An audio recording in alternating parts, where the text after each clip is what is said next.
Oh yeah, it's Señor D'ohnut and his tag team partner Grant Patricio, and we are the Super Banter Brothers. We're gonna talk today to you. We're gonna holler at you. We're gonna make you tap out. We're gonna pin you. We're gonna submit you. We're gonna do all the big bad booty moves that we could think of.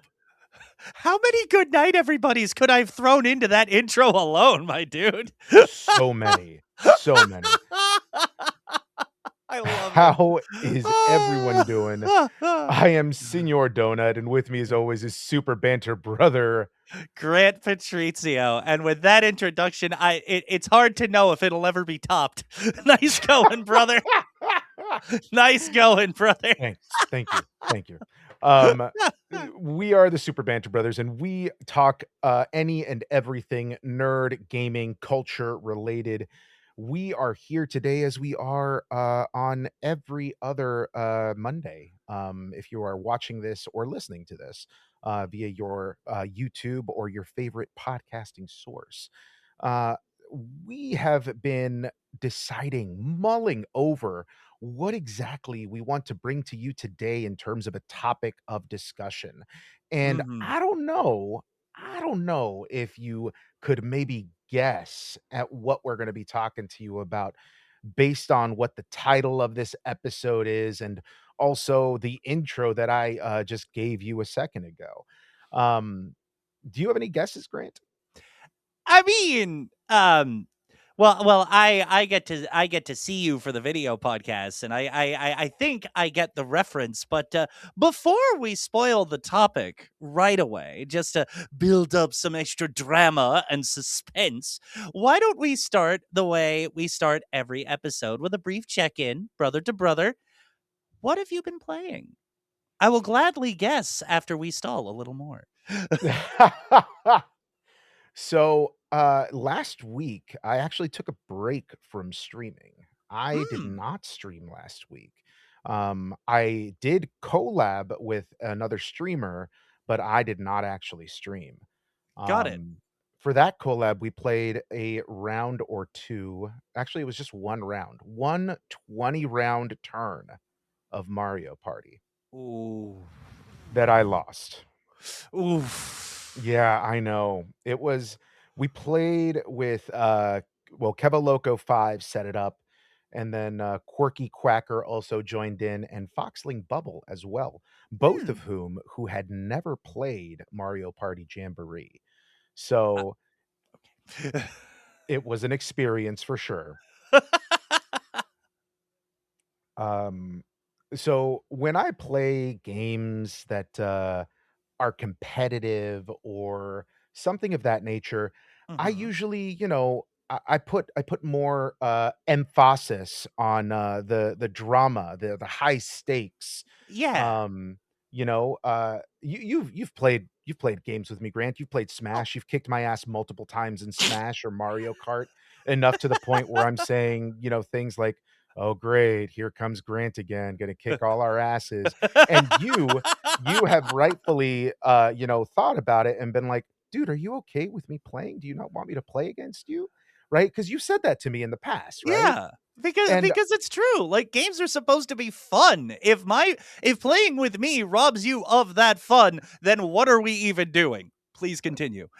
that's the thing. Like whenever I play games and I'm losing or it's not going the way that I want it to go, I'm still having fun. I just put on an air of, you know, um, shock, awe, surprise, disgust, um, Yeah. just all of that stuff. I throw it in to, I guess, make it more I guess To bring dramatic. the Yeah, that is the word. I was just gonna say to bring the competition, like to make the competition more dramatic, but you already said dramatic, so Yeah, like and that's I don't know, like whenever I play games with friends, um I tend to have like a um I guess almost a caricature of myself when I play hmm, with people, whether I know them personally or not. Um, and I don't know where that comes from. It's a strange thing because when I was playing, afterwards, one of the people I was playing with, asked if I was okay and if they had crossed a line or something. And Yeah. I had to assure them that, no, it's everything is totally fine. Nothing you nothing you could have done in that game would have triggered me or made me feel bad or anything like that. Like, the whole thing, like, is a game to me. Like, I'm doing it for entertainment, especially when we're on stream, right? Yes. If we're streaming it, I want to, make people, feel, react, or whatever to what's going on. And by being over dramatic or, being a little bit silly or sounding like I am defeated or dejected after I've been playing the villain for most of the game or whatever, uh it's just, I think it's entertaining to people, and I hope that's the case, but I don't know how to, I guess, turn that off, that aspect of gaming off. So, like, I will shit talk with the best of them. I will throw shade. I will, complain and bitch about, losing or the position that I'm in or whatever, but at the end of the day, after the game is done, it's just, everything's Yeah, it's done. there. It's gone, Um, so I don't know. I don't know if that's like a weird, thing that I have where I can't, like, I don't know, I can't not do that, I guess. I, It I I don't know if that's a weird thing. I wouldn't call it a weird thing necessarily because I have, now that you're talking about it this way, I have a sort of caricature that I bring to competitive games as well. And I think I've shown it when we played Smash a few times back with the back with ye olden crowd of our former podcast, back with the ye olden pugs. I would be the one who's just like, so is this the part where I say insert smack talk here? Is Yeah, I this mean, is this the part where I do that, or should I just yeah. keep my mouth shut? It's more like we have those caricatures, I guess, to continue with the word you use, to try to actually react in more than just hey I won that's cool or hey I lost that's not cool, because it's part of us having fun. But there is a line that, it's a very subtle line, and Mr. Not Good with subtlety over here calling out a subtle line. I know the irony's not lost on me, but there is a subtle line to where it's like, oh, we're just having fun with it, and it's like, okay, the look of the having fun with it hasn't really changed. It's sort of the same beat repeatedly. Is it still having fun, or is there something that needs to change up? Like going back to Yeah. the Smash example. Um this is going to sound like total bragging and I don't mean for it to, but just to prove the point, that one time when we all got together and there was like that 10 match streak where I was Cloud and y'all just refused to let me sit down. We're like, no, we're going to see how many it takes for Grant to lose or until for us to call it. Whichever one of those happens first. Um, like during that whole scenario, I'm just like, okay, I'm gonna do it because the game is fun and I'm having fun with my friends. But sweet mother of Jesus, Mhm. like, is it just the melodrama, or am I actually pissing y'all off? What's going on here? Um, That's the thing, I think it's a little bit of both, where okay, it's not like anger at you, directed at you or anything, it's anger at the frustrations that we have because we haven't been able to bring you to your knees in defeat. Like, even me saying that in is, like, over dramatic. Instead of me right. saying something like, But "Oh," we're even theater kids. We're anime watchers. We're dramatic. That's how we do. Like that's the thing, but, like, at that point, it turned into like a Goku versus like six Vegetas. Anyway. right? But here's the thing, like, uh and this is gonna get kind of, like, into a weird, deep kinda talk or whatever, but, so I, when I found out that our kid was on the spectrum, Hmm. right? it kind of made me think just about me and if I am on the spectrum as well. Um, and also my wife, like both of us are, because I have been diagnosed as having ADHD, Hmm. right? But is it more than that? I wonder. Like, am I also on the spectrum? And as you get older, it's kind of especially if you're like on the borderline of it, because there's levels, there's different levels of being on the Yeah. spectrum. Like, have I just coped enough or learned how to mask enough? But do these games, this competition bring that out more to where I can't, like I say, I can't turn it off. But then afterwards, when the gaming is done, I can go back and be like, oh yeah, everything's fine. Nothing is wrong. You and I are cool. There's nothing that you would have done that would have, hurt me or anything like that. Because I, I don't know if I am on the spectrum, but I mean, it's just made me question it, Right. and there's such a stigma with, being like, "Oh, you're autistic." Like, Oh yeah. it's there's such a stigma, with that, um, and I have, you know, grown up with that stigma, and now that I know that my child is on the spectrum, I've had to reframe my thinking on not only him and his behaviors, but also mine, and really kind of put a magnifying lens up to it to say, uh, these behaviors that I exhibited when I was younger were definitely that.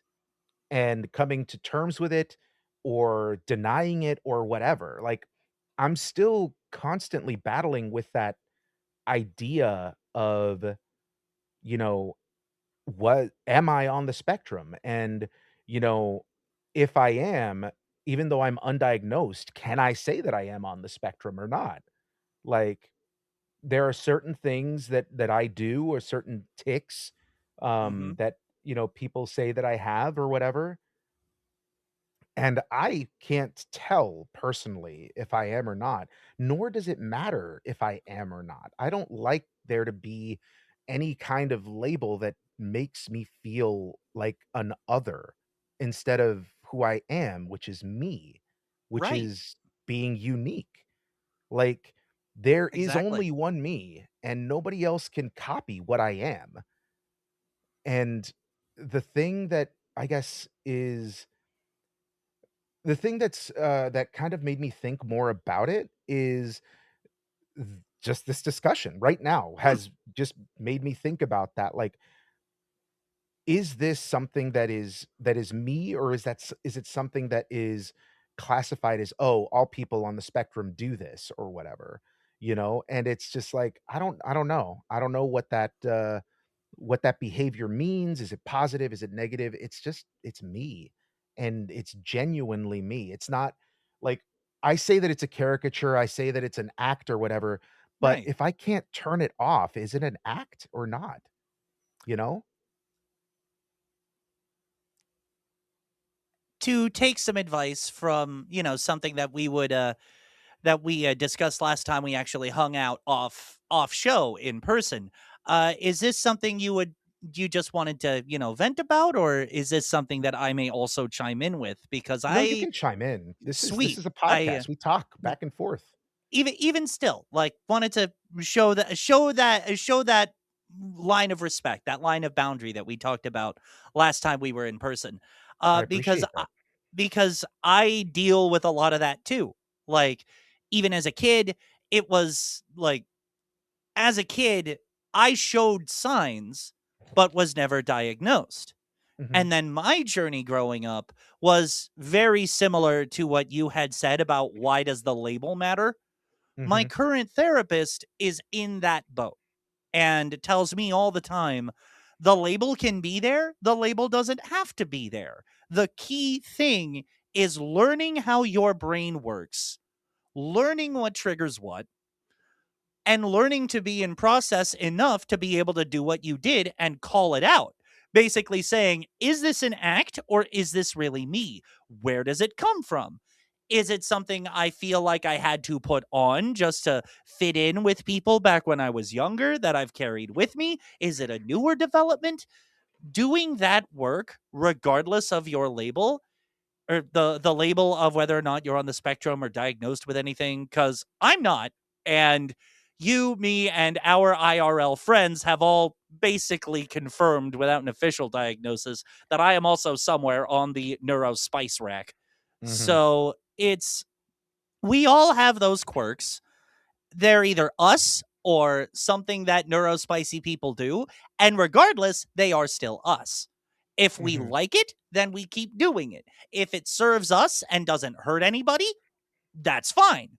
But if it's something that we are questioning about, does this actually hurt people? Is it giving an impression that I don't want to give?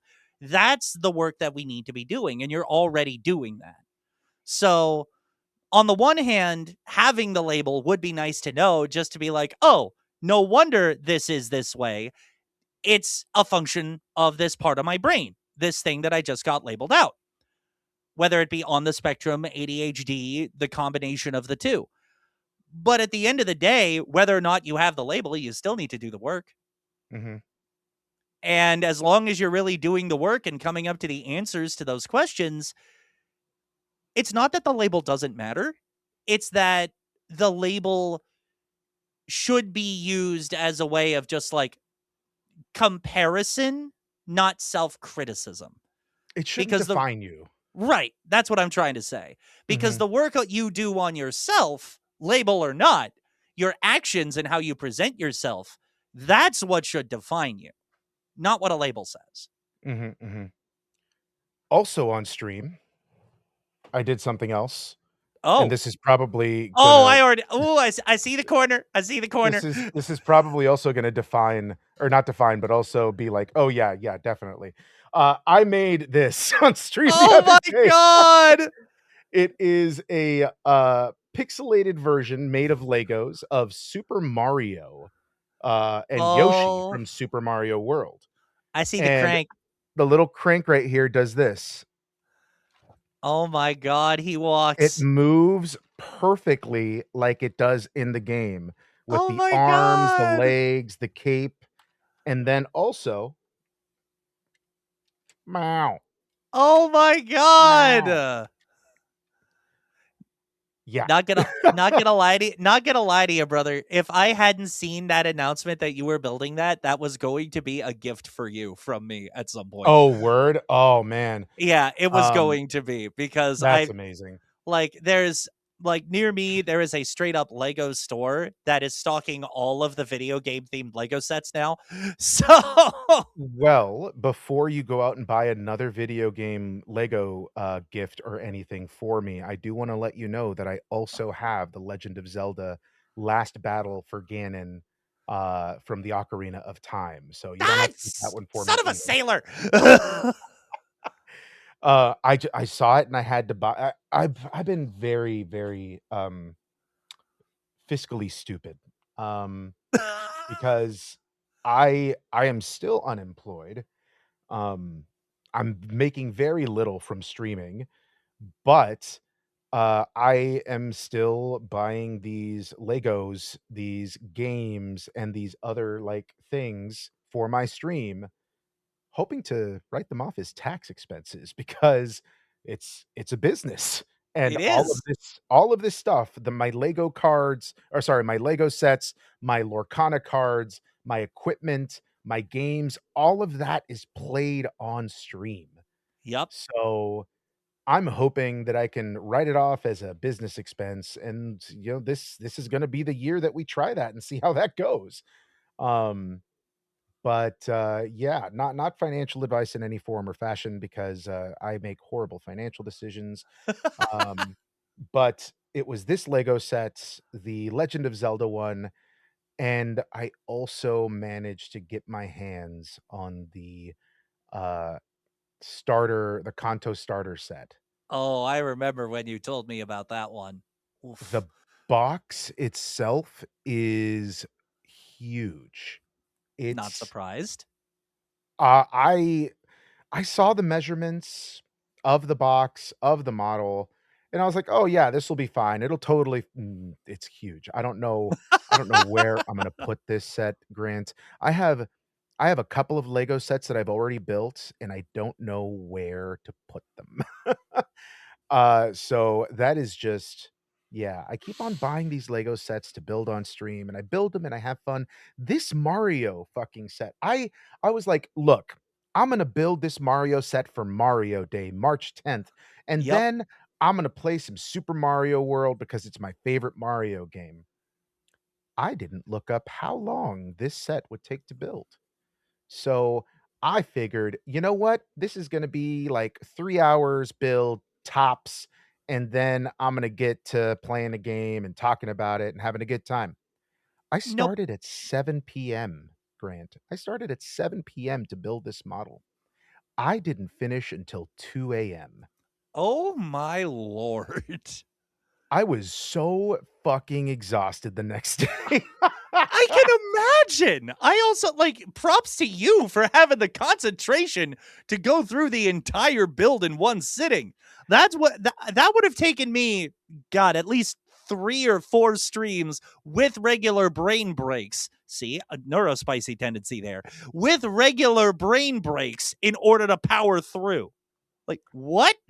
I took no breaks. I was in this chair for 5 hours, 6 hours, 6 hours? 7 hours. No, how No, long? Jeez, I don't even remember. if you start Uh, at 7, go to 2, yeah, 7 hours. yeah, I was in this chair for 7 fucking hours building and building and building. That is That's insane, another brother. that's another neurospicy thing. I don't know if you know that. Like, refusing to stop and just fixating on the task. Yeah, that's what I was doing. In other ways, I show that too. So But I finished it. this is yet another reason why we are the Banter Brothers. We are both some degree of on the neurospice rack somewhere, and we're just like, yep, I can relate to that. So yeah, I built this set and then I took a break because that same weekend, I went to a wrestling pay-per-view in LA that I went to with my friends. Um, but before I get into that, what have you been playing? To keep it short, Pokemon. Lots and lots of Pokemon. Because for a while on stream, and I can still go back to it, I have been revisiting Pokemon Infinite Fusion, an insane randomized fusion only mode, which is, well, insane. Um, I did a quick revisit playthrough of the Switch 2 version of Pokemon Fire Red. Because of the way I had ended up playing the game, I was able to spam my way through the Elite Four with a team of level 40s and a level 55 Dragonite. But my main game, and this will be the biggest surprise to you, has been Pokemon Pokopia. Like, That Animal Crossing game? yes, the cozy game that I historically have not found any cozy game that I can get obsessed with. I'm still analyzing how Pokemon Pokopia got there, aside from just strict brand recognition. But Pokemon Pokopia cracked the code. It Did it? cracked the code somehow.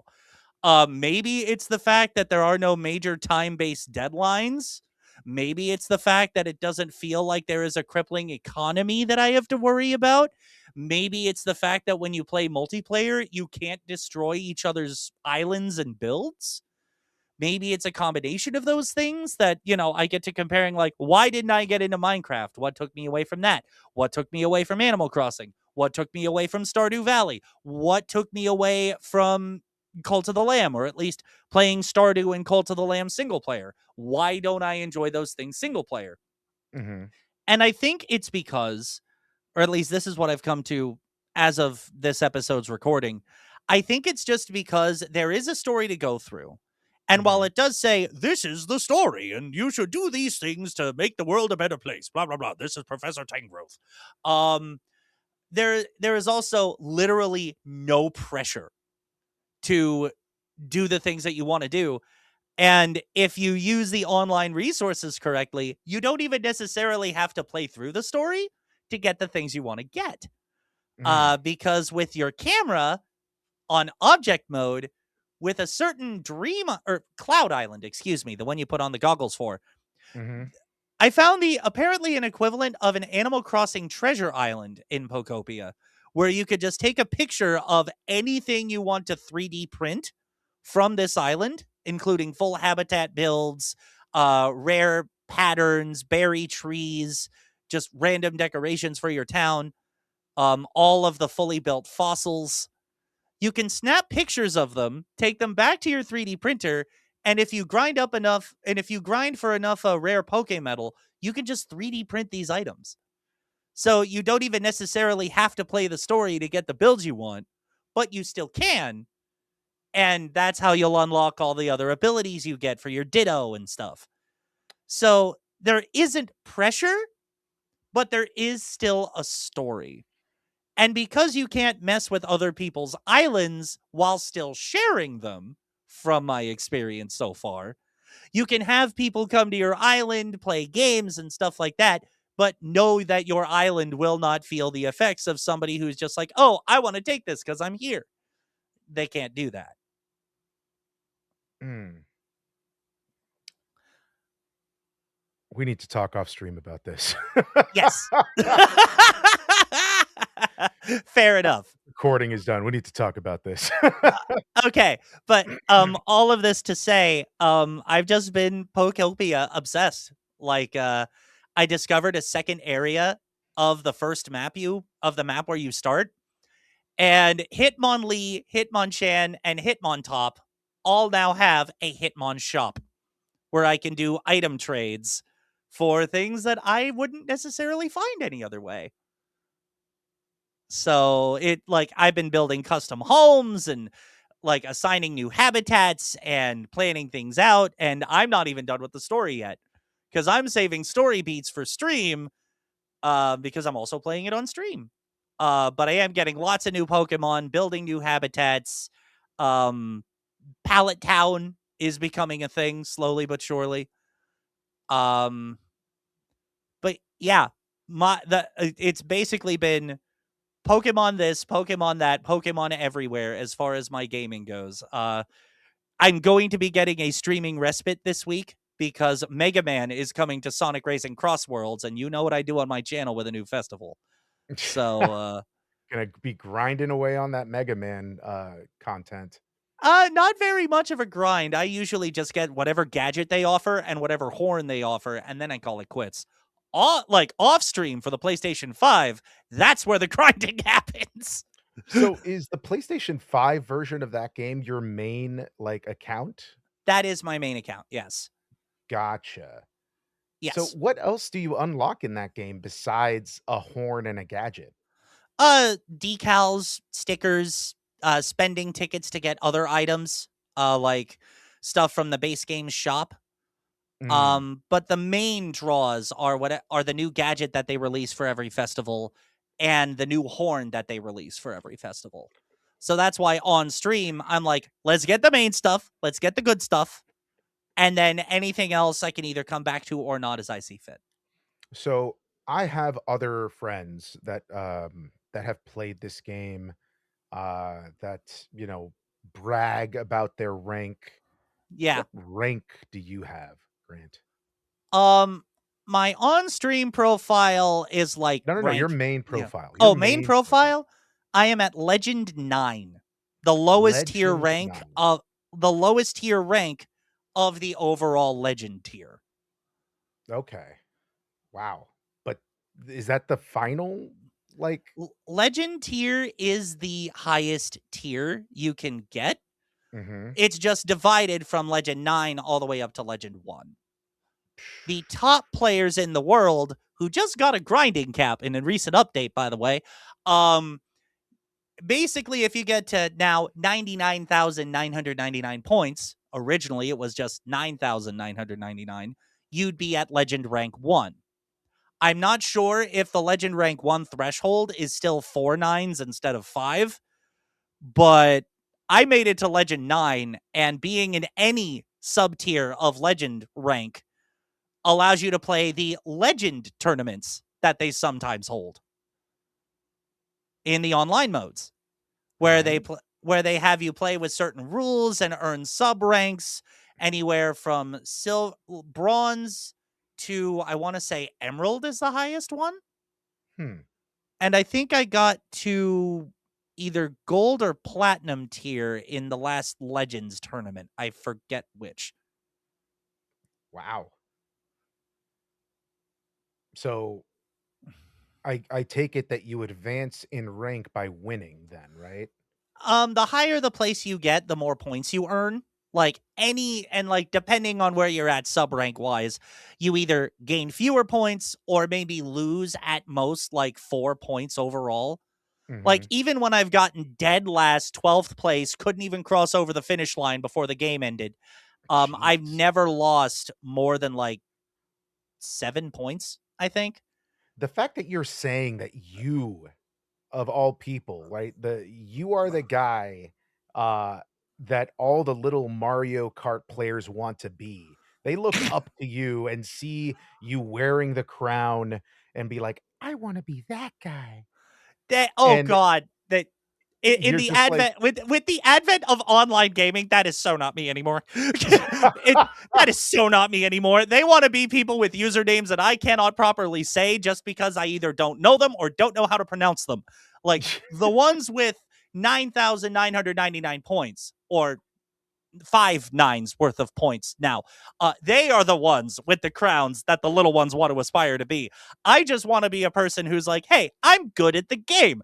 I know what to do. But I also understand that this game is more RNG riddled than finding a shiny Pokemon. So as long as I don't lose any points, I'll consider it a win.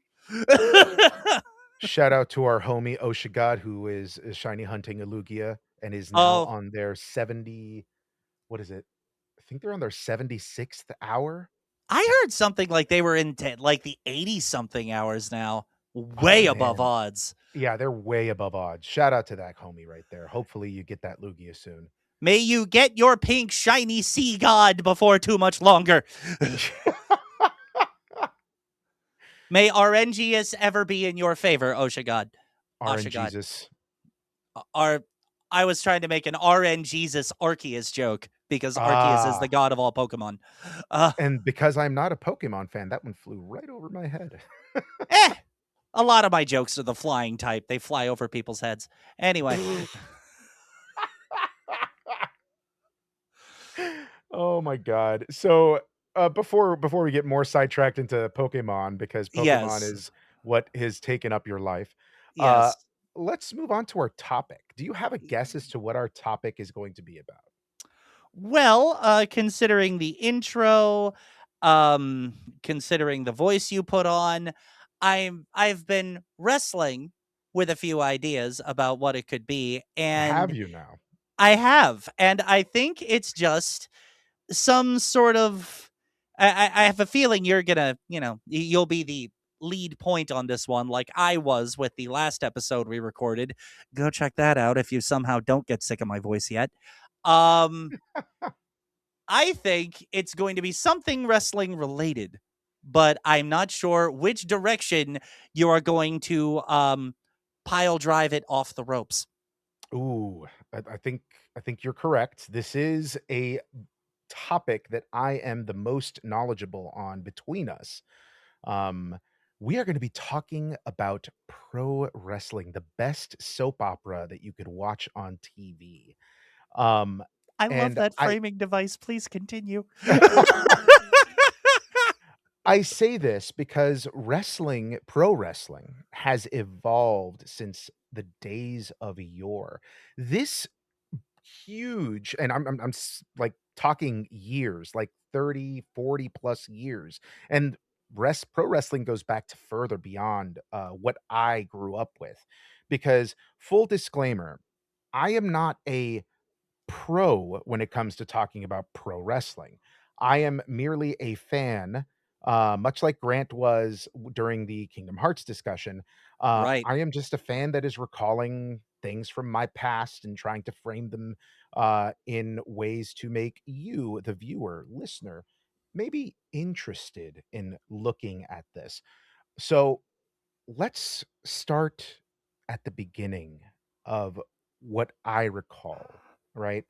So back in the day, which was a Wednesday, by the way, there was the beginning of pro wrestling, which started in, um, I want to say in circuses. They were circus acts where Hmm. people would, set up a fighter and they would be prize fighters. They would say, hurry, hurry, hurry, come down, and anyone in the crowd can fight this guy and make money or whatever.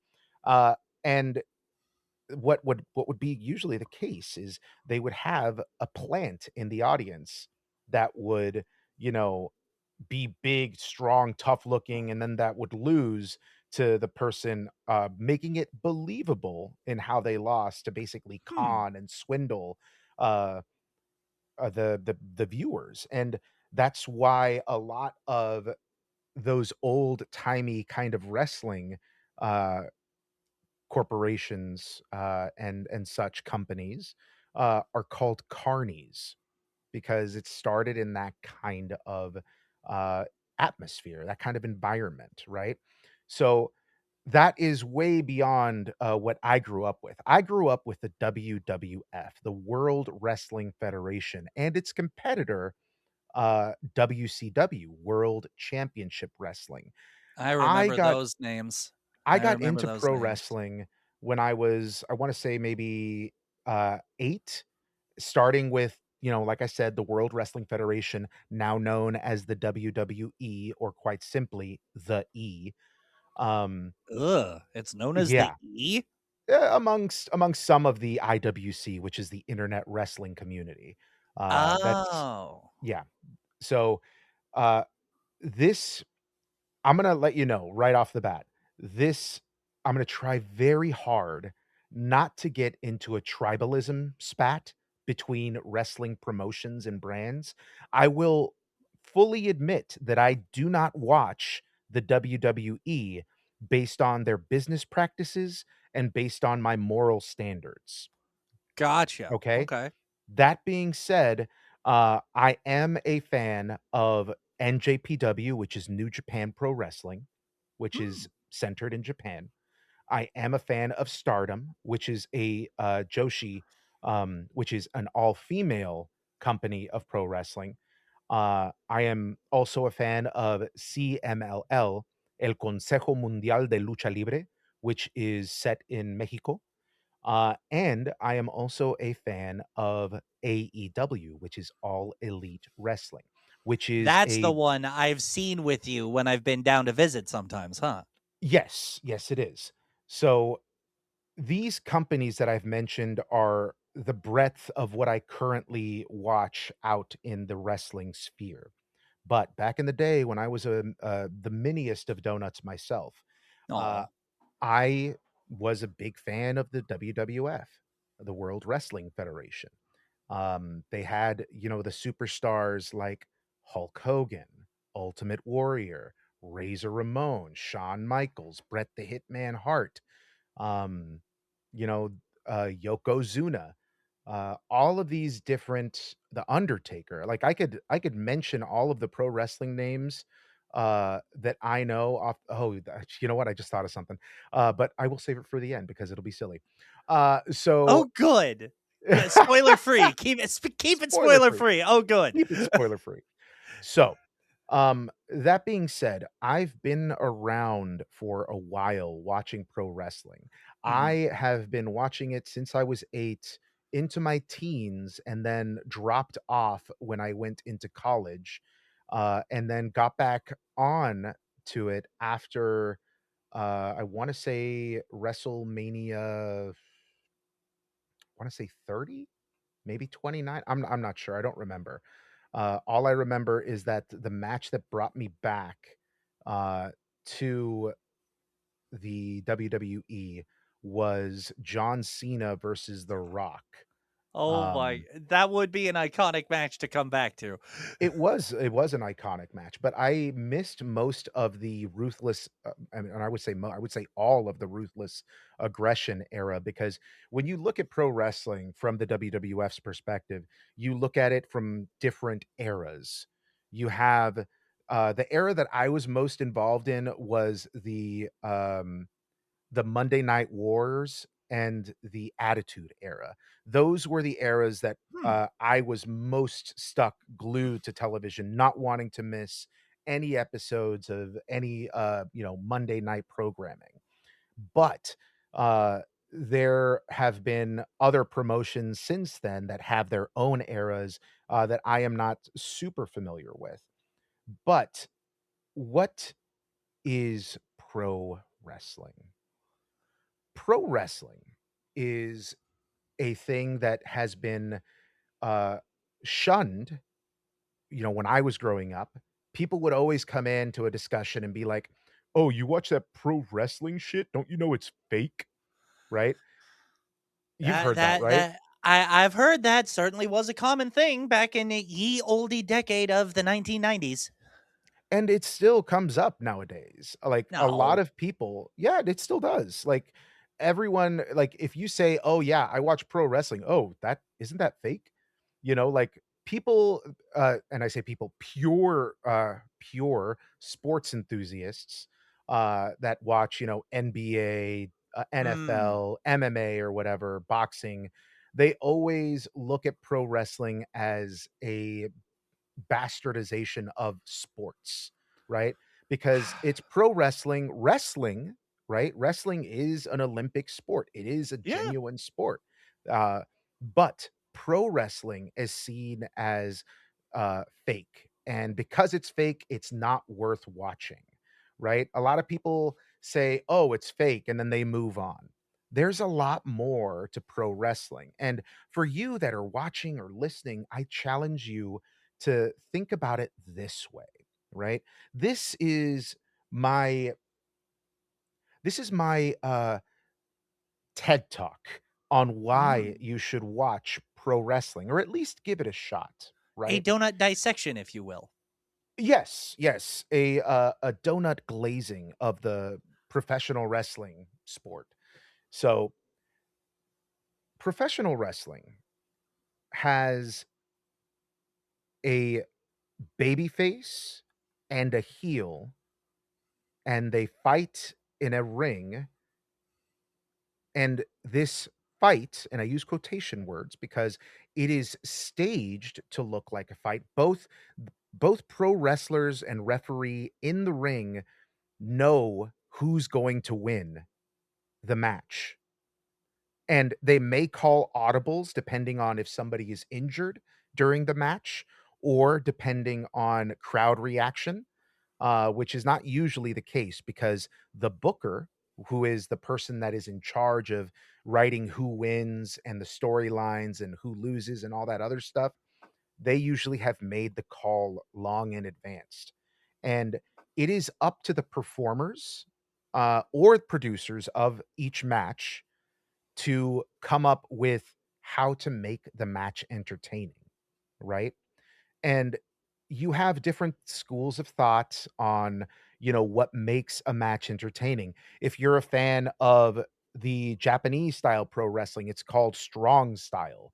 And the reason it's called strong style is because in pro wrestling in America, your job is to put on a match that is entertaining, that tells a story, uh, but it doesn't ultimately hurt your opponent, Right. right? You're not hitting your opponent to hurt them. In Japanese pro wrestling, you're telling a story. You are, putting on this match. Um, you're also not trying to hurt your opponent, but you are leaning in a bit more into those hits at times. Like, Hmm.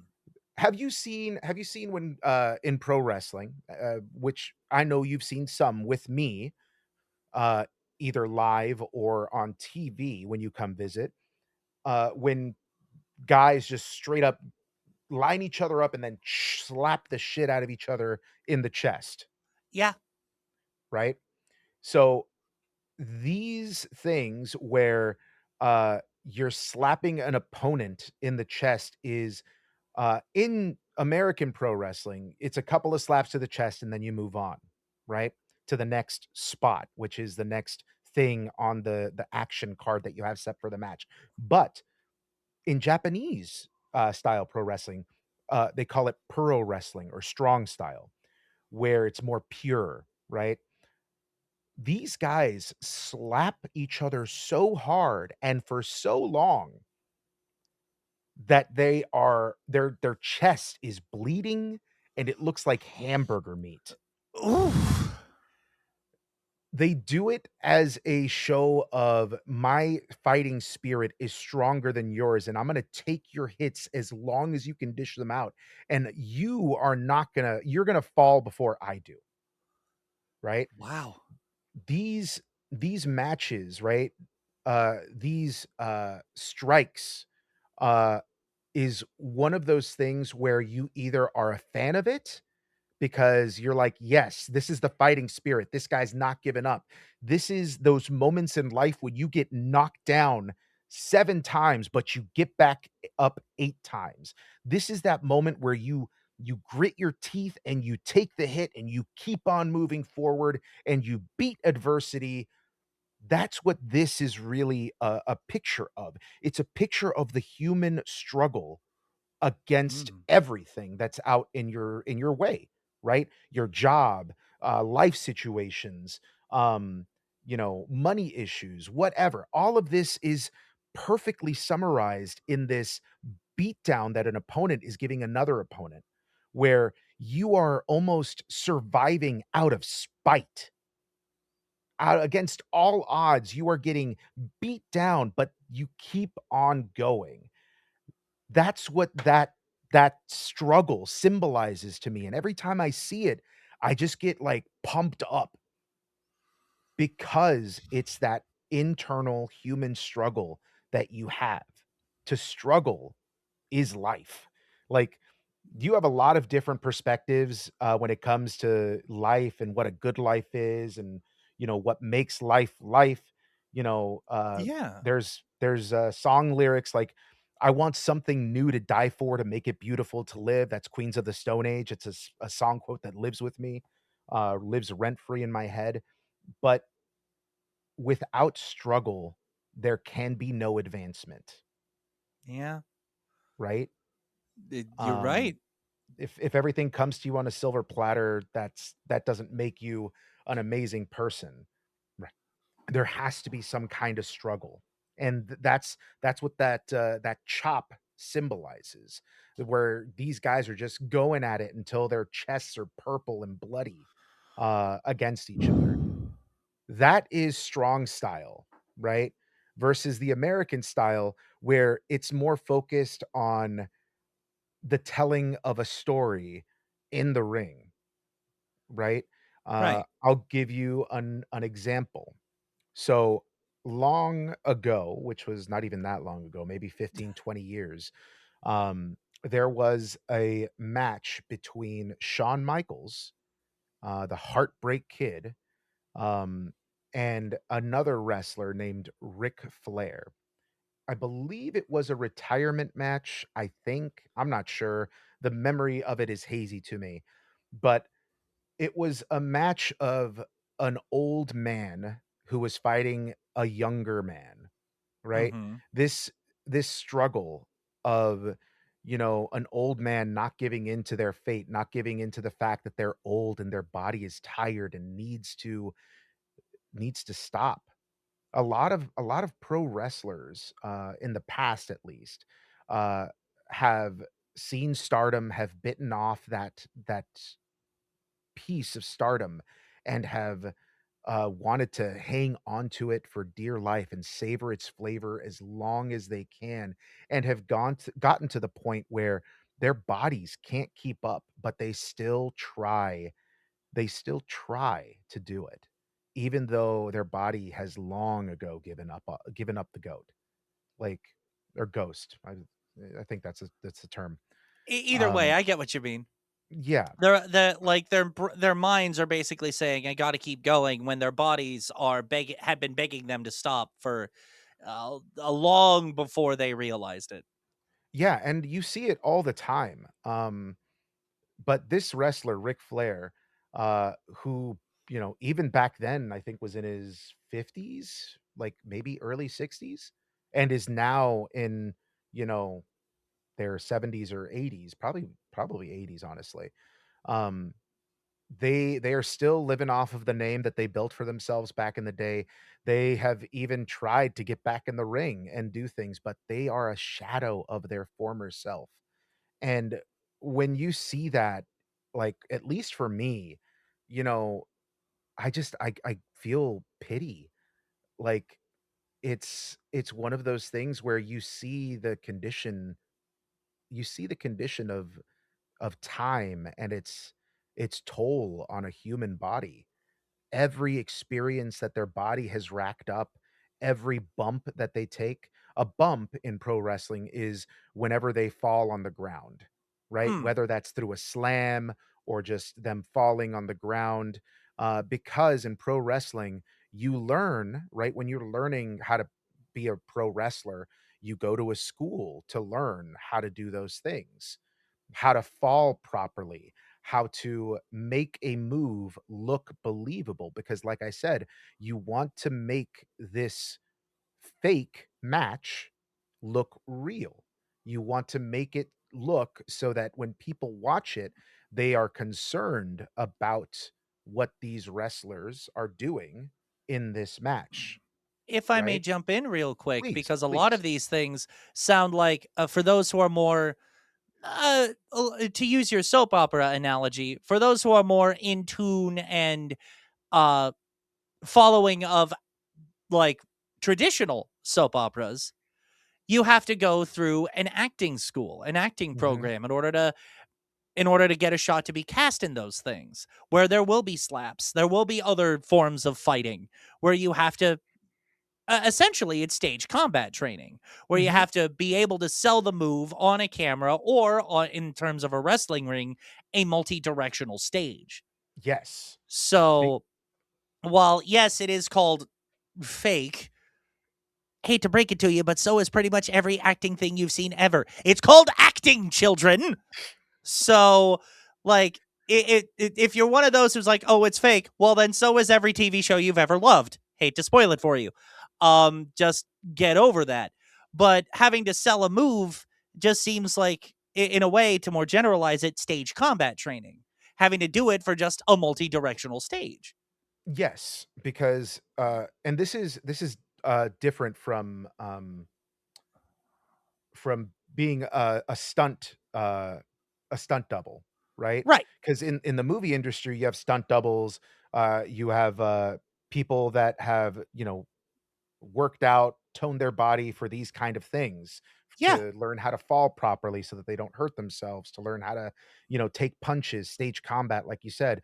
All of these stunt coordinators that are out there, actors that do their own stunts, all of Yep. these things are things Yep. that occur in movies and television and all of that. Yep. But in pro wrestling, you go to a school so that you could learn all of these different things because, like you said, they're not just acting in front of a crowd facing one direction. It's a multi-directional audience, where the audience is on all sides of you. So you have to learn how to make all of that stuff look good. But going back to my example of, the toll that time takes on these wrestlers' bodies, Yeah. Yeah. Yeah. after a time, it catches up to you, and people that are still wrestling, doing the pro wrestling thing in their, 50s/60s, is kind of sad to see, because you remember the memories of when they won their first championship, or had a very amazing rivalry with another pro wrestler of theirs, and you see the toll that it's taken on their body. You see them moving slower, you see them, not performing how they used to, and it's very saddening to me. But it is also it is also beautiful in the way that you are you come to see the you know, the life that they've lived, Yeah. and you see that all of us are living life, and all of us will eventually reach the point where we are old and we are not doing the things that we used to be able to do, And and our bodies will need to stop, and we'll need e to take care of them in whatever way is needed. exactly, but you see these performers, uh, build up their body and train it. Even though their body is screaming at them to stop, they are persevering, they are pushing through to, uh to get themselves ready to do these things, in the ring and perform again one final time or whatever, even though Ric Flair has had many one final time matches. Um because, like I said, once you get bit by that show bug, Oh, you yeah. try to hold on and keep on going, and there've been so many, sad stories of pro wrestlers that have, turned to drugs to numb the pain, and all of that other stuff. There was a beautiful movie that, you should definitely watch called The Wrestler that had Mickey Rourke in it.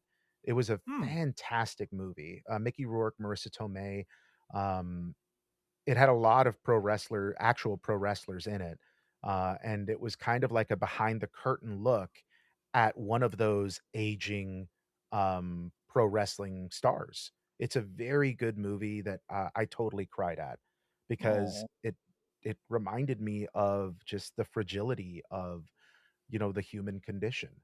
yeah. And looking at that match again, the Shawn Michaels versus the Ric Flair match, uh,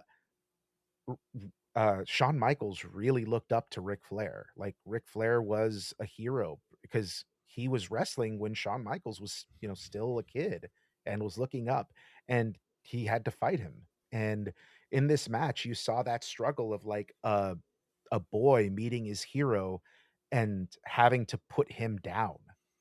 Like, there is this famous moment in that where, Ric Flair, is beaten, bloodied, just like he's, acting exhausted. He's putting up his fists like, "Come on, I could still go," you know? And Shawn Michaels looks at him and the camera pans to him, right? Because this is a whole ass production. Pro wrestling is a whole ass production.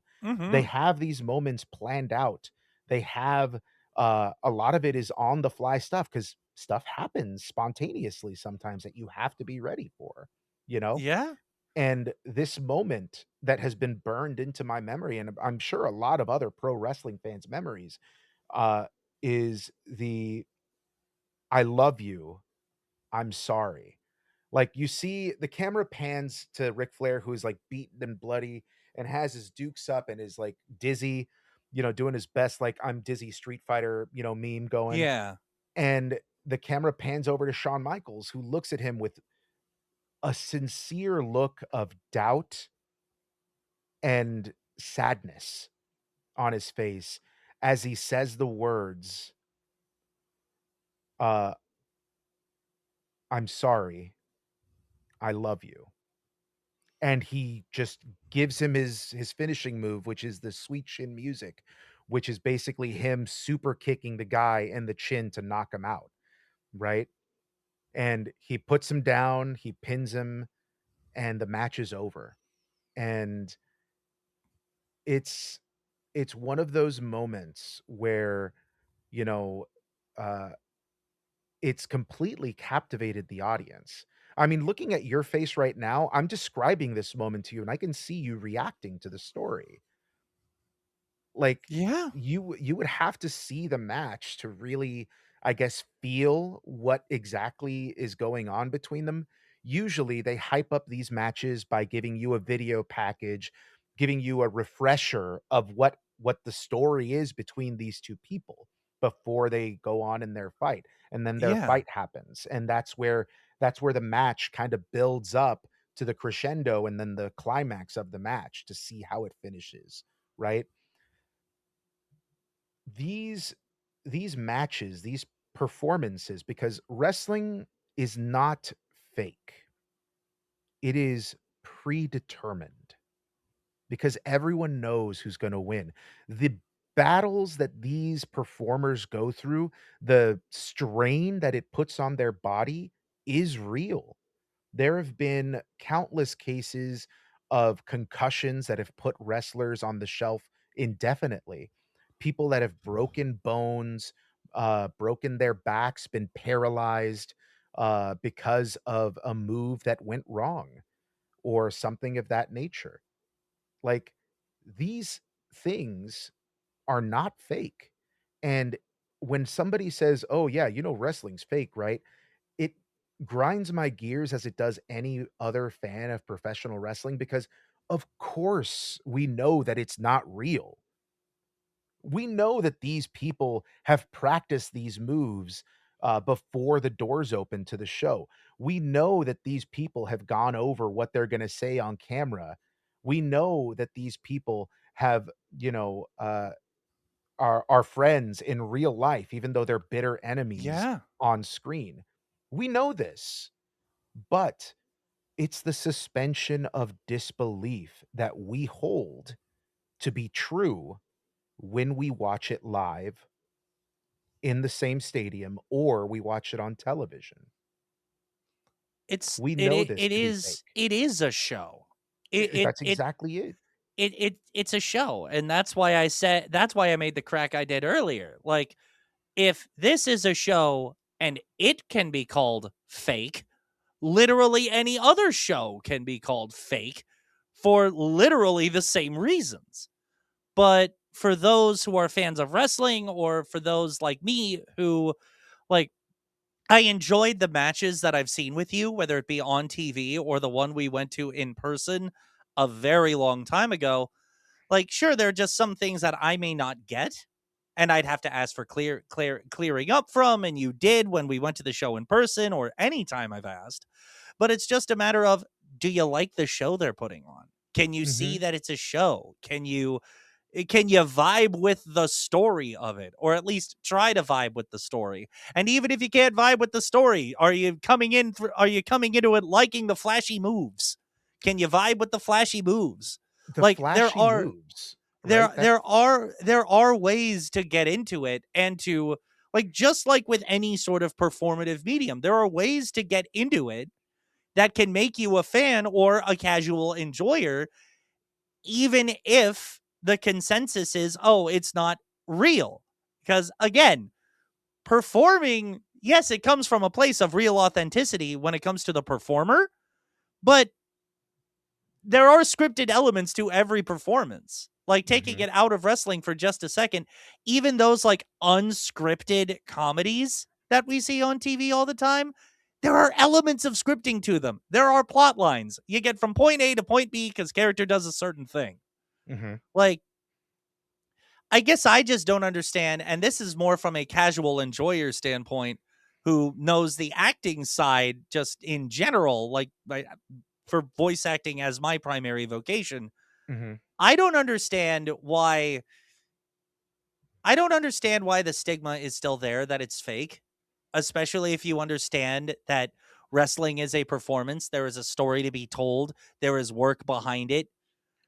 Again, maybe you're just in it for the flashy moves and for the anime style rivalries between two separate wrestlers, depending on Mhm. the federation or the corporation that's putting the thing on. Like, So, I have I have an idea as to why it is. please. Um, because, in school, I learned about, uh, class, uh the class system of art, right? Mhm. When you say, "Hey, do you wanna come to an art exhibit with me?" Right?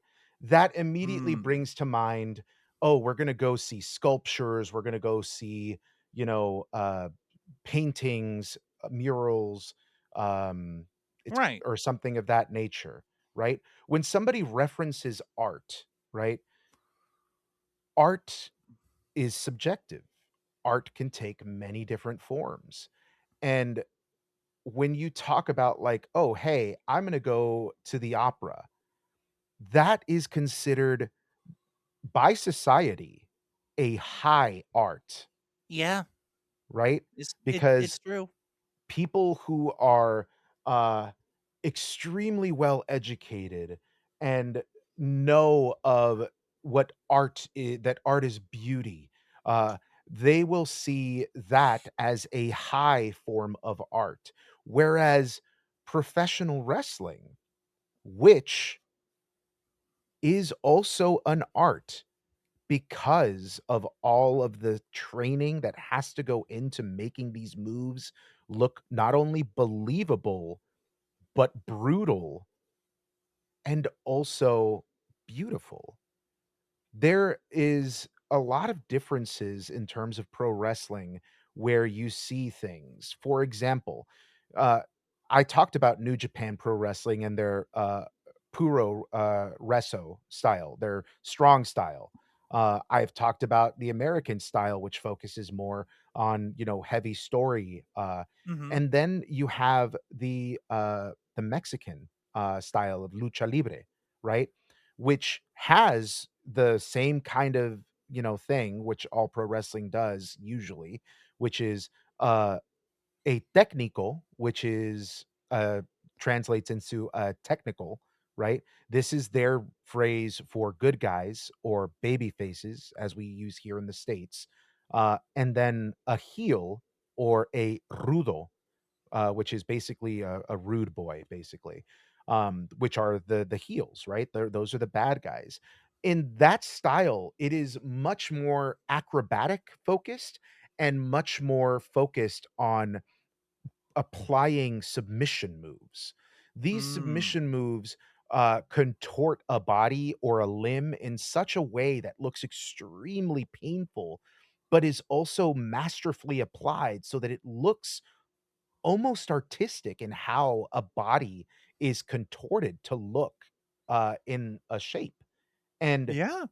they're making it look beautiful, they're making it look believable, and they're making it look brutal.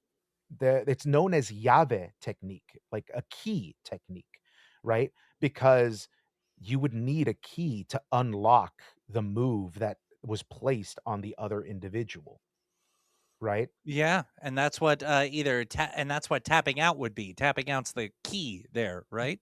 Yes, that is exactly it, because you are forcing an opponent to submit, and even there is a story. So, in the strong style, I mentioned the fighting spirit, the tenacity of getting Yep, chopped in the chest and taking it, yep. whereas in lucha libre, the submission, right? You being put into a submission where your body is being contorted and put into a position that it's not used to being put into, right? And you fighting, trying to struggle and get out of it, and either giving in and giving up or reaching for the rope and finding a way out of it, or even reversing the move and doing something else to your opponent. Those are high key moments. And what I mean by high key is I mean uh they are what makes that kind of wrestling entertaining. They are the key to providing entertainment. That Mm. struggle is real. But if you manage to reverse an opponent's move on them and turn it into something different, fucking amazing. Chef's kiss. It makes it so entertaining to see a wrestler struggle, or for them to figure out a way to get out of a hold and to reverse it on their opponent, man, like, Yeah, it is impressive what it's done. those It is technical impressive. wrestlers, like Bret the Hitman Hart is still one of my favorite pro wrestlers, but one that is really, really, made me, like, feel the same way about technical wrestling is a pro wrestler called Zack Sabre Jr., who is Hmm. a British wrestler who is mostly wrestling in New Japan Pro Wrestling. Um, but he has a substantial knowledge on how to contort a body and maneuver it to make his opponent tap out, to submit. And all of the moves that the guy does look fucking brutal.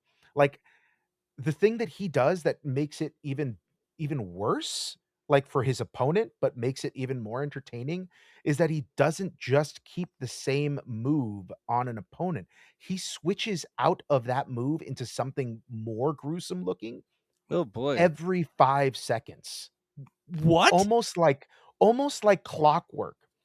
He, like, stays in a hold for, like, 5 to 10 seconds, and then when he doesn't get the result that he wants, which is the wrestler to tap out, He he changes holds. positions exactly, but he usually still keeps the same hold on, but is now contorting a different limb, Oh. and it looks fucking brutal. The point of it is this: wrestling has been seen as a low art, seen because it is a cheaper art to go see than it is to get tickets to the opera. Tickets to the Yeah. opera, are super expensive. And you wear a tuxedo and, go to a fancy dinner before or after the show. It is considered high class by society, by the haves versus the haves not, Mhm. right? Pro wrestling started as a very, cheap alternative for those people, the working class that could go be entertained, right? This would be a form of entertainment for the low class. Nowadays, pro wrestling tickets are really expensive for certain companies. Not gonna mention things because like I said, I don't wanna devolve into tribalism here. Um, but these these ticket prices for shows are ridiculous, uh, because, like I said, I went to a pro wrestling event with my friends recently for AEW. The tickets that we got were, I wanna say $45 a seat, but they Wow. were they were in the nosebleed section where we could see the action, but it was not, completely visible. But they had Got it. screens so that you could see the action that was being televised, so it Well, that's wasn't good at that bad of a least. seat, but there at the venue, there was a light that was shining directly in our section, like one of those super bright ass lights, Oh, no. and there were also some loud ass children behind us that were age ranges 5 to, like, 13 or whatever, who were screaming, kicking chairs, and just being general nuisances, and I have a kid. I know what it's like to have a kid, but look, kids that age that don't know how to act in a public space, they I should not be brought to an event like that because, yeah, first of wrestling all, doesn't seem like the good event for them. it's a super loud event because there's explosions and pyro. There's people there that are chanting things that may not agree with what you raised your children to listen to, such as curse words and other things of that nature. Um, there are, people that are drinking beer and could do, you know, bad things. I've been to pro wrestling events where a fan got inebriated and started a fight with another fan. And when security came to take them out, there was a kid that was coming back to their seat and they saw their father being taken out by security. And the poor kid was screaming, "That's my dad." And it's like, okay, so this doesn't help my cause for telling you to go watch a pro wrestling event, right? But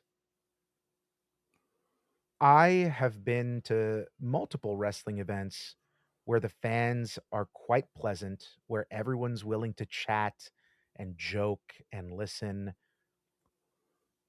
But just like any other place in the world, there's always going to be Yeah, a few assholes out there. yep. Few grade A But dinglehoppers that just wanna ruin everything for everyone. I would highly recommend that you give pro wrestling a shot because there's a lot of entertainment there for anyone. They have high flying spots. They have gruesome looking moves to submit opponents. They have even death style matches. because over the time frame of pro wrestling, there have always been gimmick matches when a Mhm. standard, one fall match, which is a match between two opponents that is uh, a pinfall match or submission. So you can win in either a 1, 2, 3 count or a submission move, right? Those are the standard matches that, every Yeah. promotion has. But then you have other matches uh, that are different, right? You have tag team matches, you have tornado tag team matches, you have death matches, you have barbed wire, explosion death matches, you have hardcore matches, you have Viagra on a pole matches, you have custody battle matches, you have ladder matches, shoots and ladder matches. It So I feel like some of these names you are actually making up. I'm sorry You'd to think chime that. in, You would but think that. But I can tell you for sure that some of these matches actually occurred. shoots and ladders matches? That one that Viagra one on a pole?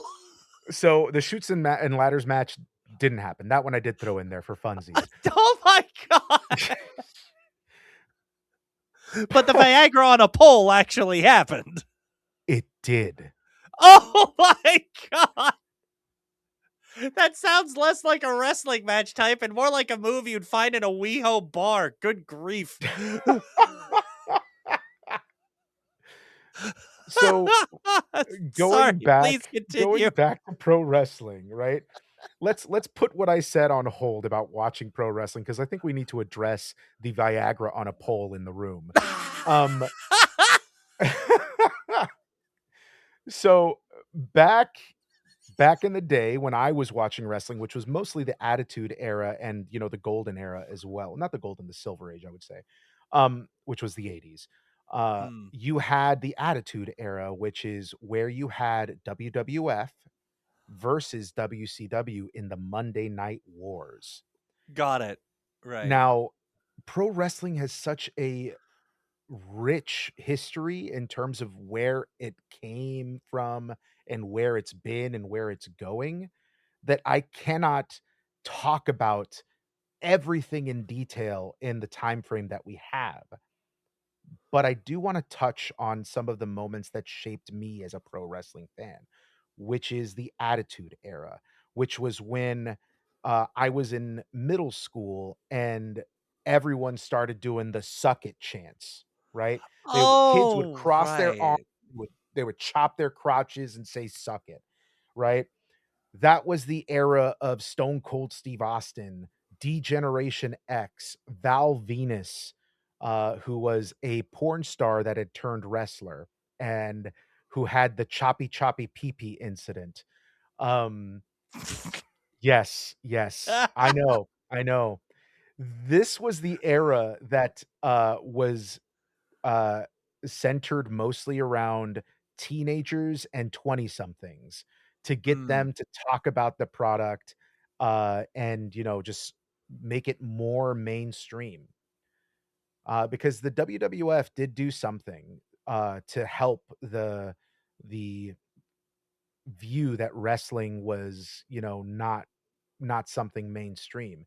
They Yeah. introduced WrestleMania, they introduced, having Hollywood stars, music artists, other sports stars join their show and in some capacity, whether it be Mr. T wrestling alongside Hulk Hogan, or whether it be Cyndi Lauper bringing in um, Captain Lou Albano, or whether it be Captain Lou Albano himself playing Mario in the Super Mario Brothers Super Show.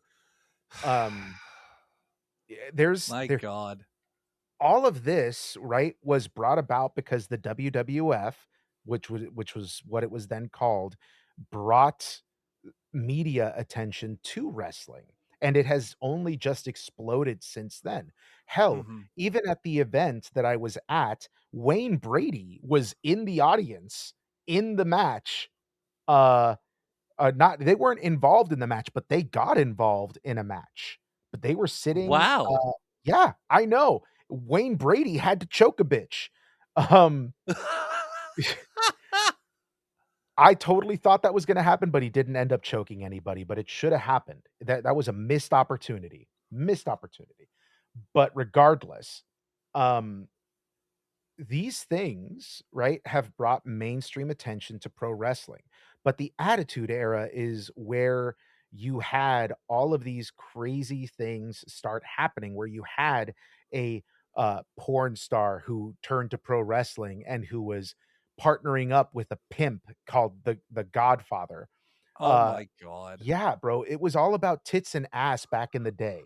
Back in the day, pro wrestling for women was non-existent. It was all bra and panty matches.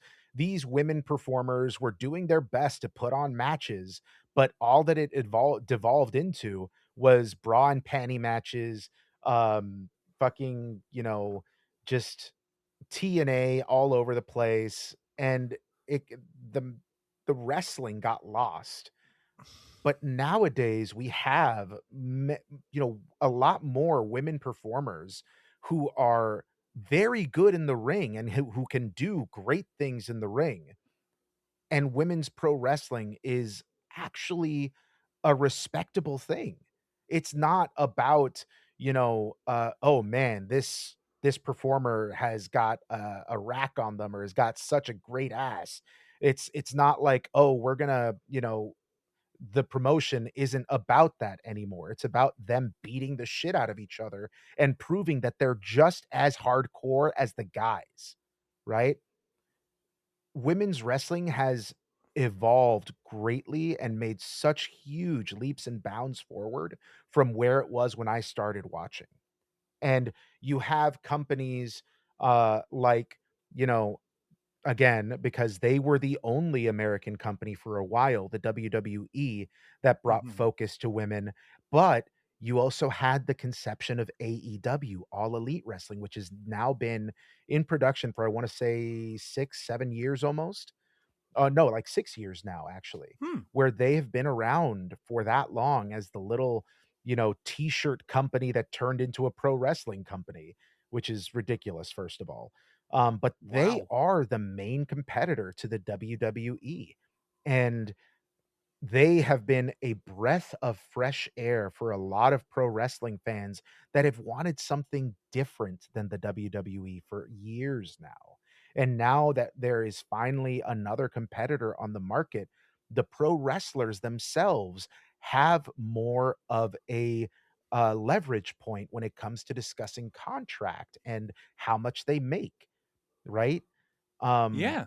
it has come to a lot more variety in the market and what can be offered for these pro wrestlers, who still are not unionized and should, figure out a way to do that. But they're all independent contractors. And when a pro wrestler by the name of Jesse the Body Ventura, who you may have heard of because they were also I want to say governor for one of the M states. I wanna say Minnesota, but I could be wrong. Hmm. Um, but they tried to unionize the locker room in the WWF back in the day, but Hulk Hogan ratted them out to Vince and caused that union to fall through. So Hulk Um, Hogan's a union buster. Hulk Hogan Hulk Hogan is a very and here's the thing. Hulk Hogan did a lot for pro wrestling as a sport, brought a lot of mainstream eyes to it. Mhm.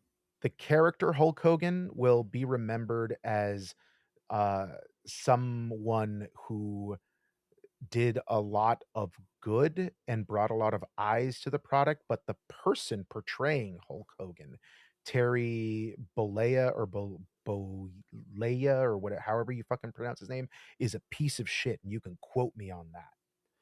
Um, and there's a lot of other things, and like I said, don't want it to devolve into any Right. Right. tribalism. Uh, because I can definitely talk about, different pro wrestlers, their stances, different pro wrestling companies and their stances and everything. But this The point of this talk isn't about that. The point of this talk is to get you, the viewer, the listener, to give it a shot. Whichever kind of pro wrestling is out there in the world, there now is alternatives to the main brand that you can easily access because it's on cable television. I would recommend that you watch what you wanna watch and like what you wanna like, and support whoever you want to support, whatever company you want to support. But I also wanna add this caveat to it. The companies that currently exist on the market, right? The main ones, the American ones, which is AEW, and the WWE. Those are the 2 main brands that are out there. But that doesn't mean that you have to just watch those brands because there are other smaller brands as well. There's TNA, which is Total Nonstop Action. There is NWA, which is the National Wrestling Alliance. There is GCW, um, which I have no idea what it stands for. Forgive me. I'm just not a huge fan of it. But there are also a lot of independent wrestling shows that could be put on near you by various smaller promotions. You don't have to watch a big name brand of pro wrestling to be entertained. You can go to a smaller uh, independent or indie brand of wrestling. A lot of indie shows, at least here in the San Diego market, will be done at breweries, and they'll set up a wrestling ring where you can just come in and for $10, $15, $5, whatever, you can pay to watch a pro wrestling show. These guys are not gonna be the, pro wrestling that are signed to the major promotions, but they're gonna be people who have trained to do this stuff, and you never know, they could be up and comers that are looking to make the jump into one of those main promotions, one of those main brands, and you could be seeing an early Bret the Hitman Hart or an early Shawn Michaels. You could say, "Hey, I remember seeing that guy when he was a nobody." And plus, by supporting these independent brands, you show that wrestling does matter, that wrestling is not only a form of entertainment, but also a form of art, because that's what it is. When you take a look at everything that comprises pro wrestling, which is writing of storylines that is very close to um soap operas, right? Back in the Yeah. day, they were really close to soap operas. Now they're more focused around grounded in reality, and deeper storylines. You have people that have trained their bodies to look a certain way and to act a certain way when they take bumps. You have people that react, right? That are acting basically in front of a huge audience, giving reactions or doing promos in front of an audience. You have all of these things that kind of weave together to make pro wrestling what it is today, which is a form of art that is entertaining, that is Mhm. engaging, that is uh what's that word I'm looking for? That is almost welcomes your participation, right? When you're Yeah. in an audience at a pro wrestling match, you clap, you cheer, you boo, you start chants.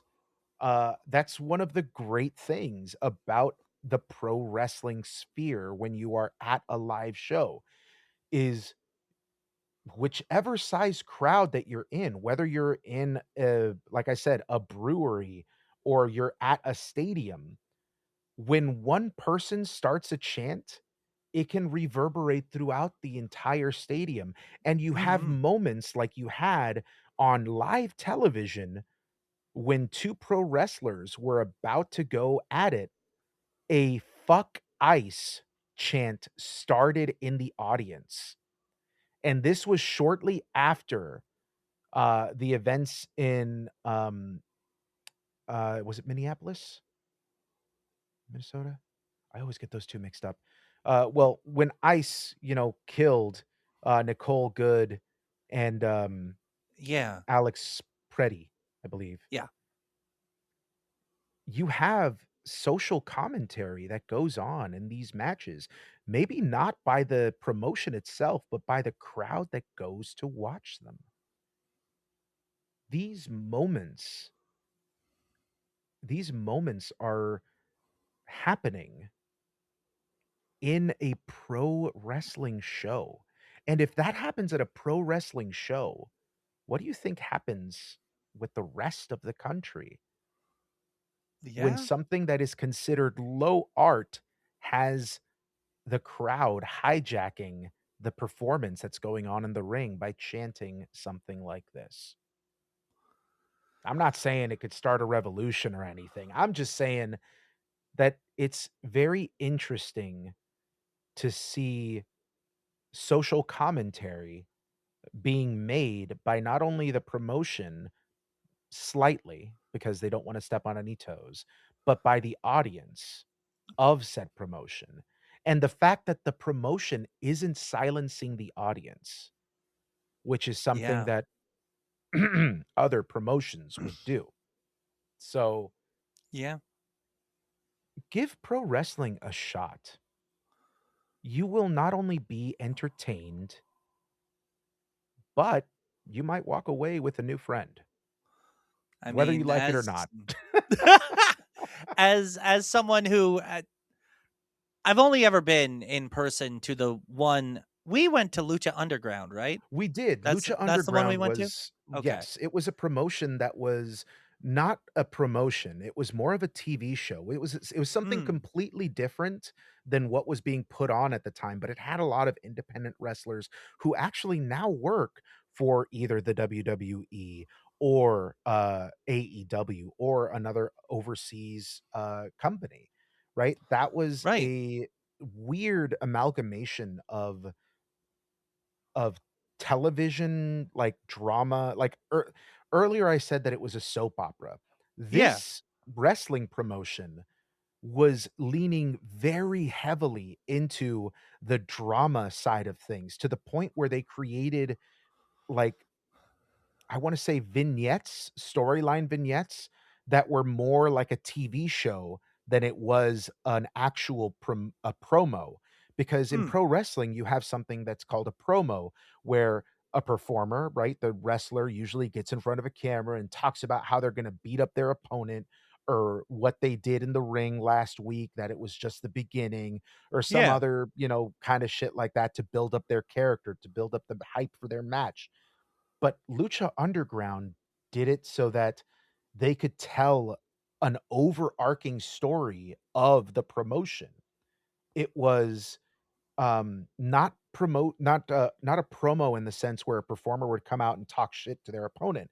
It would Yeah. be 2 performers who, uh, were forming an uneasy alliance or something of that nature, but it was done in a dramatic, like, scripted, heavily scripted kind of way, but Yeah. the match would be the match and would tie into those things later. It was a very interesting, show that I really enjoyed because it was so heavily mixed with live television, not live television, but, like, that kind of You got the dark more show. obvious storytelling elements in there, which did the Mhm. job of the promo, but kept the storytelling aspect of it alive, thus likening it more to the soap opera that you said wrestling was an analog of, if I'm saying that Yes. right. Yeah, yeah. Um, the reason I brought up Lucha Underground in particular, as someone who had never been to a wrestling match before, my older brother, a blood brother, ironically being one of those like 5 to 13-year-olds who had been brought to a wrestling match once, he went Mhm. with my dad back in the back I think it would be The the Attitude Attitude Era. Era. Mhm. Yeah, he went with my dad in the Attitude Era, and I was given the opportunity to go, but as a little guy And even still to this day, I'm just like, I don't like the idea of the physical violence. I didn't know it was scripted or like it was a Mhm. show. Like Yeah. I thought it was, another contact sport where people seriously just hurt themselves for our amusement, which is part of Mm. the reason why I didn't like traditional sports either. Mhm. Um, or more traditional sports, I guess. Um, but as someone who had never been to a live wrestling event, I went with you, a few others we knew, Mhm. and I will add to your announcement, donut glazing, that if you are a newbie going to a wrestling match, go with someone who knows it that you trust, because Yeah. that is the best way to just generally take a no thank you experience for anything. But someone who knows it, someone you trust, someone can actually tell you, hey, this is a chant they're going to start. This is a heads up. This is what you say, etc., etc. You'll feel like you're a part of the crowd while also being able to experience it for the first time in an unjudging way. Mhm. And that's because I had that experience with you. I can now look at it as a very fond memory. And if something like a Lucha Underground were to happen again, I were to get an invite among your wrestling fan friends, if I had the slot in my schedule, I would go Yeah. because it was fun and I had the fortune of being brought in with someone who was willing to actually bring me in, like, and not just leave me like floundering. Yeah. So if you are a newbie and you want to go for a no thank you experience with a wrestling thing, I add to donuts glazing, sprinkle that on by going with someone you trust who will not leave you floundering. That That is an that excellent point. that way you'll get the fullest experience with the least possible amount of feeling like you're out of your element. And maybe you'll find that you aren't out of your element after all. Excellent point.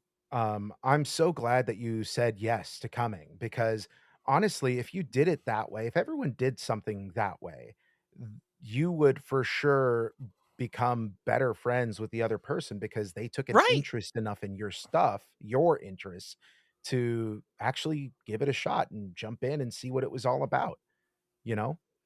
Yeah. Um, my friend Z uh recently got married, Mazel. Um, and he took his wife to go see a pro wrestling event live for the first time, Oh, wow. and she had a great time. She was there, he explained things to her about, like, what was going on, the chants that happened, the stuff that was going on. She she saw one of the performers and was like, "Who's that guy? He's so hot." And to which she replied, "Girl, yeah, he is." So, yeah, like, these events, are very fun, and I would urge you to if you have a free day or whatever, or, something's near you, go see it. Go see it. It'll be fun. It'll be a fun time regardless, but definitely, if you can, go with somebody that you know that's a fan because they will lead you the right way when it comes to experiencing the event and seeing it and all that other stuff. Um, I just there's a lot that I haven't touched on in this like I said, brief overview of everything. Um, and a lot of, cut off discussions because like I keep on going on tangents about things. Because like we were talking about the Attitude Era and that just completely went somewhere else as well. Yeah. Uh, but that's the kind of discussion that this is. It's more of a visitation to things and things that maybe you should look up to be more, if you're more interested in them because there have been plenty of, you know, uh plenty of different programs. There's a great program out there that's done by Vice called The Dark Side of the Ring, which covers a lot of different pro wrestlers, their rise, their fall, Hmm. battles with substance abuse, battles with, uh, you know, hits that were taken out on pro wrestlers because of things that they said, or the Monday Night Wars as well, which was the fight between WWF and WCW for rating supremacy. There's a lot of different programs out there that have talked about different aspects of pro wrestling for, geez, since as long as the sport has been around, honestly. Um, that could do a much better job with much, more learned individuals, and people that were actually involved that you can go check out. I would highly recommend you watch Dark Side of the Ring to get a little bit more information about certain um, wrestling promotions or individuals or whatever. And a couple of great movies that I would recommend is, like I said earlier, The Wrestler with Mickey Rourke and Marissa Tomei. Fantastic movie.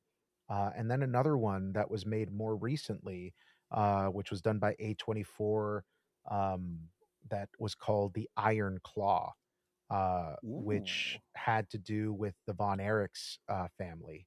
Um, Fantastic movie as well. Uh, so I would recommend those different things to view, to watch if this has at all piqued your curiosity into pro wrestling. But the best thing, either give it a shot on TV. You can watch the E on, I believe, Netflix. You can watch AEW on TNT and TBS Wednesday nights and Saturday nights.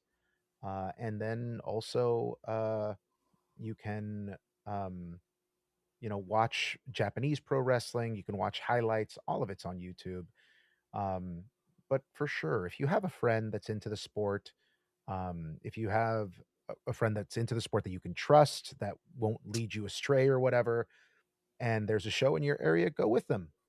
Go with them and enjoy what the show is.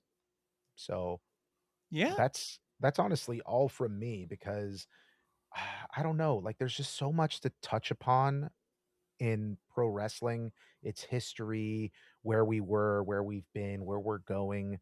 Um, but I think that there is a bright future for those that are involved in the pro wrestling sphere, the athletes themselves, um, and just fans in general, because now that there is a mainline competitor with what was, out there for the longest time, there is really choice, and choice offers up opportunities, and it offers up competition between brands. So, Yep. you know, iron sharpens iron, or steel sharpens steel, as they say.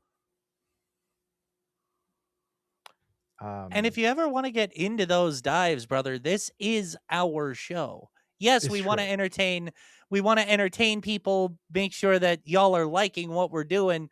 But as we said at the very beginning of episode 1, I remember you saying this is about anything that we adore. So Hmm. if you want to make a part 2 to our wrestling overview and actually deep dive into one of these companies, let's. If y'all enjoyed the episode from what you heard so far, that who are listening and want us slash mostly donut with my commentary, but us to cover more wrestling stuff, let us know. Hmm. Like, we're doing this for you, we're doing this for us. Let us know with ye oldie back and forth. So don't like, there may be a lot to touch on, but we can touch on it if you want to. Just saying. All right. Are you ready for the game, Grant? As ready as I'll ever be. I kind of touched on it a little bit during our discussion. Oh yeah, the thing that you said that I said to keep spoiler free. Spoil me Yes. rotten now. All right. I'm going to give you a name of a match. All Name of a right. match. And Okay. then you're going to tell me if it actually happened, uh or sorry, you're not going to tell me if it actually happened. You're going to tell me if it's actually a match or if I'm just making it up. Oh, kind of like the shoots and ladders thing. Got it. Exactly. Exactly. Okay. All right. Pure gut instinct on this one. Let's go. All right. A triple threat match. Is it a real match type or is it a fake match type? That sounds like something that could be a real match type. I'll go with the real match type. You are correct. Okay. Phew. All right. A one fall match. That'll be I that sounds like it could also be a real match type in a sport like this. I feel like there is actually something similar to it in boxing. Hajime no Ippo might have given me that impression. I'm gonna go with a real match type. Wait a minute. Let's stop this real quick. Did you say Hajime no Ippo? I did say Hajime no Ippo. Have you seen Hajime no Ippo? I've been watching Hajime no Ippo. When? Just casually throughout over the last year. Why 52 haven't you? episodes deep. No way. Are you serious? Mm-hmm. Oh my god, bro, I love that anime. That is like one of my favorite anime shows. It was actually boyfriend's idea to get into, and we're like, you know what? Yeah, let's put this on. And then ended up being one of our go-tos. Oh my god, that show is so good. I can't believe you actually watched it. We're still I think we still have some episodes left, but we You do, but holy we shit, man. yeah. Wow. Oh my god. That I just broke the donut in a different way this time. Uh and there's the Holy regular shit. way. Anyway, Holy shit, man. Like, this is I am we gotta talk about this off stream because holy shit, man. that makes two topics now. Yeah. Holy man, god. That's amazing. I am super stoked and excited for you to watch that series because it's one of my favorite anime series of all time. If you haven't watched that show, go watch it. Hajime no Ippo. Show Anyway, about a kid who is bullied all of his life and then just is saved by a boxer and decides to become a boxer after asking himself the question, what does it mean to be strong? So go watch that. It's fantastic. Fantastic. Anyways, uh a tables, ladders, and chairs match. hold on. You never answered the question that whole Hajime no Ippo thing sprung from. The one fall match. Is that an actual match or were you making stuff up? Oh, that's an actual match. It's an actual match. Oh, okay, okay, cool. Just wanted to make sure. So, what was the next one you said? Like a tables and ladders match? A tables, ladders, and chairs match. I mean, they do use tables, ladders, and chairs in wrestling, so I'll give it a But real match. all in one program? Is that what you're telling me? I feel like depending on the company or the promo, it could be all in one match, just like an item based free for all. I'm gonna give it the real one and see where it goes. You are absolutely correct. There is Ha a TLC match that was brought about by very many conflicting reports. Chris Jericho, um, or Edge, whoever you ask. Uh, okay, a uh, let's go with this match next. A Yappa Pie strap match. Yappa Pie strap match.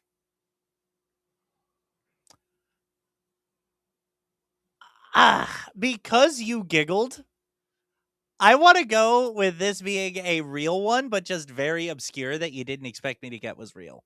So I'm gonna go with real again. You are correct. It was a match. It was a match that was that was used by Hulk Hogan. I forget who else he was fighting, but it's a very famous promo that Hulk Hogan did. Uh, all right, next one. A flaming chairs match. I think you're making that up. I am making that up. Doesn't Okay. exist. Doesn't exist. Okay. A flaming tables match. Okay, there's a delivery pattern on this one. Is there? Um, I just feel like I don't know. I feel like knowing now what I do about wrestling because of the rest of this episode, I feel like anything that could actually be set on fire would not be good for the wrestlers or the ring. So unless it's not a literal fire, I would have to say this one is also something you're making up. You are correct. There has not been a flaming tables match, to my knowledge, Okay. in the pro wrestling like mainline, uh, sphere. But there have been flaming tables used in pro wrestling. Well, okay then. Mhm. So much for what I know. Mm. Uh, let's go with a brass ring ladder match. I think you're making that up. Nope, actually happened. Brass There ring was ladder match. Yes, there is something that was, coined in pro wrestling, called, reaching for the brass ring, Okay. right? So, they used it as a silly, gimmick match thing where somebody had to climb a ladder and reach for a literal brass ring that was hanging above the match or Oh my above the god. ring, and it looked like a sonic ring just because, you know like a big sonic ring. I thought you would get a Yeah, giggle out of that one. of course. A lawnmower match.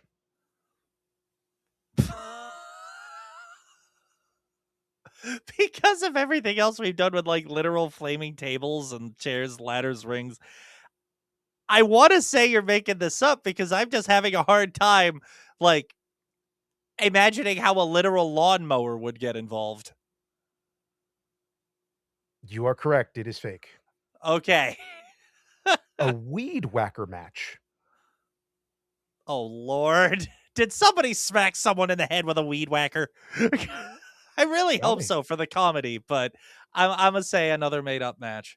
It's another made up match. There has not been Okay. a weed whacker match, but weed whackers have been used in pro wrestling before.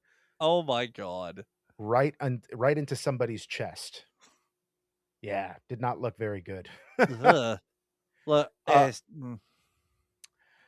uh I'm gonna go with this one. A Tennessee street fight. I feel like that's real. It happened. You're correct. A Miracle on 34th street fight. Look, I was in the theatrical adaptation of the play Miracle on 34th Street. So if there was a Miracle on 34th Street fight, that would be hilarious. So I'm going to go with that's real just for the sake of I want this to be hilarious. It is real. It did happen. Oh my god. Please tell me someone came out there dressed up as Santa. Uh, Please. Was there a lawyer and was there a Santa Claus? For the there love of God. was there was a Santa Claus because there's been many different iterations of this. There was also a couple of performers that dressed up like the Grinch when they were fighting. Oh my god. Yes. Miracle on 34th Street fight. I love it. uh, a custody battle ladder match.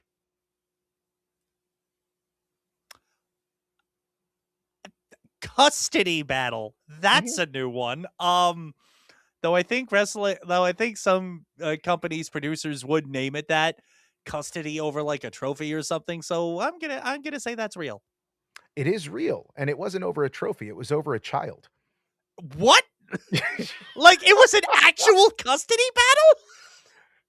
So in the storyline, it was Rey Oh my Mysterio Jr. versus Eddie Guerrero. Eddie Guerrero was fighting for legal custody over Rey Mysterio's son, Dominic, who he said was legitimately his child, and they were fighting over custody for him. Oh my god. Since then, Eddie Guerrero sadly has passed away. But Dominic is following in his father's footsteps and becoming a pro wrestler, and he has even alluded to that match, saying that his real father was Eddie Guerrero and not his biological father, Rey Mysterio Jr., Oh my god. because, history matters. So it was an actual custody battle that now has a legacy and a part 2 to the fight. That's crazy. Yeah, yeah, I know, right? Um, let's go with a cross-dressing, uh, um, bra and panties match.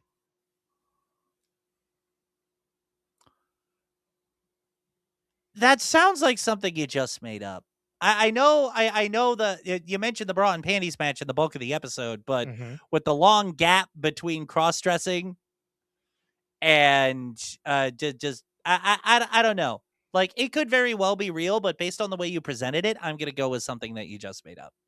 Nope, it's actually real. It totally happened Okay. between, I wanna say, 2 performers, uh, but it's happened multiple times, and this was during Oh, the Attitude Era. Um, yeah, the Attitude Era had some pretty pretty crazy stuff. some Let's go. attitude, you might even say. You might even say that. And finally, let's go with a fatal four-way ladder match. That sounds too good to not be real, so I'm a give that to real. You are correct, it is real, it has happened multiple times in the past. Oh my god. You did pretty good, you did pretty good, but I honestly, I couldn't think of any really crazy ones besides the ones that were really real that happened, like, I was gonna use the Shoots and Ladders match or the Viagra on a pole match, but we'd already kinda discussed those. So, yes. Man, I was honestly expecting more along the lines of the shoots and ladders or the Viagra on a pole because I'm like, wait a minute, hold on huh? Mhm. I should have gone with the whole match though, a spit swapping Shoots and Ladders match. A spit swapping shoots and ladders match. I I I would have said that that was real, but in a very different context. And with that, with that, I have been Super Banter Bro Grant Patrizio, and the very freshly baked, well versed leader of this episode has been Super Banter Brother. Señor Donut.